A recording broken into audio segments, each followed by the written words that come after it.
साहेबांना सांगितलं की आम्ही आता एक उमेदवारी महत्त्वाची आहे, आपण पर्वती काँग्रेसला सोडावा अशी विनंती केली आणि साहेब म्हणले निवडून येणारं सीट असेल तर नक्की आम्ही विचार करू. पवार साहेबांनी यापूर्वी देखील तुम्ही आमदार व्हावं अशी इच्छा तुमच्या कार्यक्रमामध्ये व्यक्त केली होती. पवार साहेब सकारात्मक वाटताय त्या सगळ्यामध्ये? आहेतच ना, नक्की आदरणीय नेते, देशाचे राष्ट्रीय नेते, त्यांचा आशीर्वाद, काँग्रेसचा आशीर्वाद मिळाला तर नक्की मी आमदार होणारच आहे. आता काँग्रेसकडून जागा जर सुटली तर काँग्रेसकडून तिकीट जे आहे ते तुम्हालाच मिळेल याबाबतची शक्यता आहे का? 100% काँग्रेसने सगळ्यांनाच आमच्याकडे संधी दिली, मला सोडून संधी अजून मला दिलीच नाही. ती आता संधी काँग्रेसने मला द्यावी ही काँग्रेसलाही माझी विनंती राहील. राष्ट्रवादीचे काही नेते आहेत जे तिथं तयारी करतायत मोठ्या प्रमाणामध्ये, ते देखील पवार साहेबांना प्रत्येकजण आपापल्या परीने तयारी करत असतो. आमचं काम ही कार्यकर्त्यांचं सगळ्यांना भेटायचं.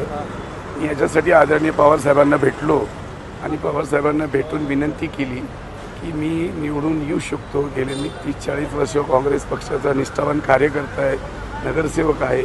आपण मला संधी द्या, डोक्यावर हात ठेवा. तुमची तयारी आहे पर्वतीमधून? मी लढणार पर्वतीमधून. लढणार म्हणजे मला मागच्या वेळेस पण शब्द दिला होता, पण यावेळेस स्वतः शरद पवारांनी मागच्या वेळेस अश्विनी कदमला तयारी करायला सांगितलेली आहे. संभ्रम अजून कायम आहे.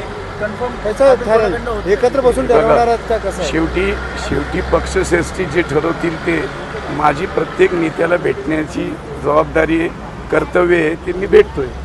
समजा महाविकास आघाडीचं एकत्र ठरवून निर्णय होणार आहे का तुम्ही ठाम आहात? नाही, पक्षश्रेष्ठीचा आदेश हा महत्त्वाचा असतो.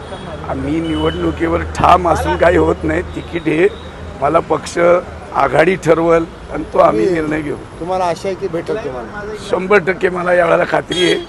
माझे स्टार जोरात आहेत. तुम्हाला न्याय मिळेल, न्याय मिळाला पाहिजे यंदा, कारण का तुम्हाला आंदोलनाला बसावं लागलं, तुम्ही पक्षाच्या काढल्यात, आंदोलनाला बसला, न्याय मिळत नाही. अनेक वर्ष तुम्ही उपेक्षित राहता, न्याय मिळाला पाहिजे आता. 100% देर है लेकिन अंधेर नहीं है.